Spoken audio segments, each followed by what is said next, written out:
Hi girls, it's Miss Jessie coming to you from my dining room, and today we're going to talk about some of the influential women in STEM because it's a Girls Inc. week and we want to highlight those strong, smart and bold women that paved the way for so many others in the STEM field. The first woman I'm going to talk about is Katherine Johnson. She was born on August 26, 1918 and graduated high school at just 14 years old. She went on to graduate college at 18 and became the first African-American woman to attend graduate school at West Virginia University. She then started working as a computer at the National Advisory Committee for Aeronautics. This is the organization that later became NASA in 1958. She was involved in the calculations of many important space missions, notably the 1961 mission that sent the first American into space. She calculated the trajectory of that spacecraft.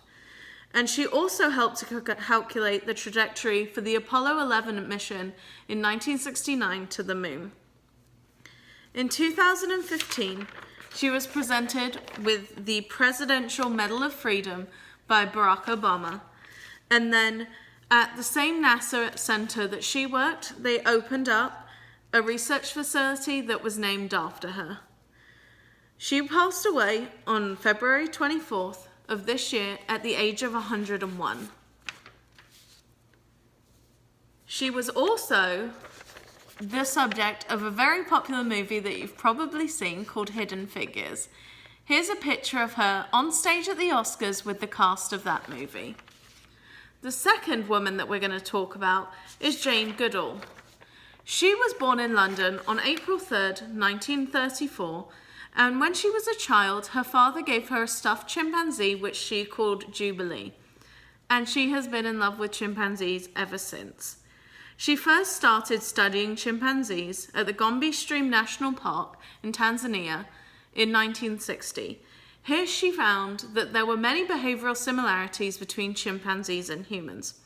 Before this time, it was thought that only humans use tools, but she showed that chimpanzees use them as well. One of these examples is that she saw chimpanzees taking a stick and putting it into a termite hill to collect the termites to eat. And then she also showed that chimpanzees were not vegetarians like most people thought. Instead of numbering her study subjects, she gave them names. And in 1977, she created the Jane Goodall Institute, which helped to support that research. This institute now has 19 offices, which are all community-centered, meaning that they involve the people in the communities around these areas that they're looking to conserve. And in 1991, she created Roots and Shoots, which is a global youth program which gives a voice to young people to tell the world about what they want to conserve and their thoughts about the environment and how we can protect it. She said, I love this graphic from the Jane Goodall Institute. It says every individual can make a difference. And that's so true. She also started the Chimponga Chimpanzee Rehab Center in the Republic of Congo to help rehab chimpanzees that had been orphaned or had had their habitats destroyed. She is very committed to chimpanzees and our environment and travels up to 300 days of the year. Here is a picture of her now. She's in her 80s and she's still spreading her word of conservation of chimpanzees and the environment. She was knighted by the Queen in 2004 as well, which is a huge honor. I personally have always loved chimpanzees, and growing up, Jane Goodall was my biggest influence. In second grade, all of my projects were about chimpanzees, and I actually got to meet her in 2013, and I was completely speechless. And the third woman that we're going to talk about in STEM is Eugenie Clark. She's also known as the Shark Lady.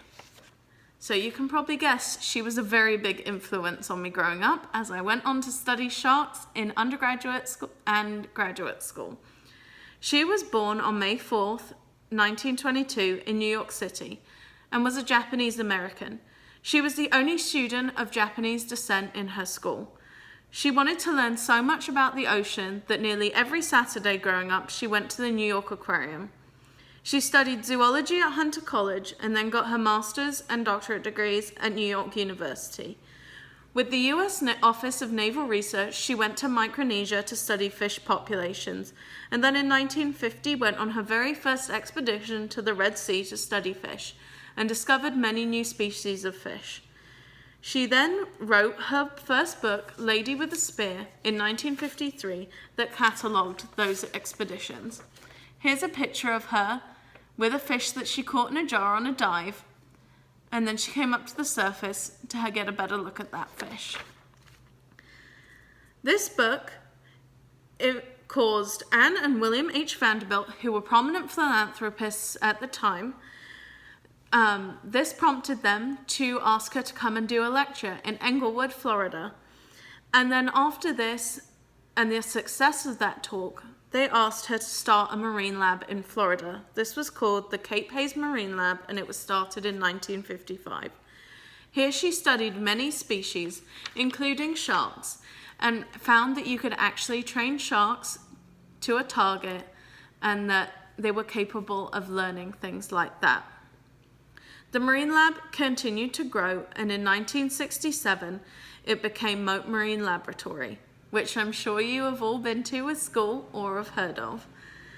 Education was a huge part of her mission, and Mote also added an aquarium so that people could come and see all the fish as well.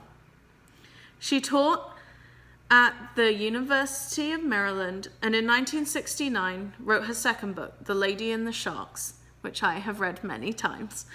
And in 2000, she returned to Mote Marine, where she was until she passed away on February 25th, 2015, from lung cancer. She did her last dive in 2014, and in just a month before she died, that research was published. There was a new species of dogfish that was discovered, which is in this picture here, and it's called Eugenie's dogfish after her, or its scientific name is Squalus clarkae, after her last name. Well, girls, I hope you enjoyed learning about those 3 influential women in STEM. There are so many more, but I would be talking for days if I talked about all of them, and probably years, actually. So go and do your own research and find out some more women in STEM in areas of STEM that interest you. I hope you're staying safe, and we miss you lots. Bye.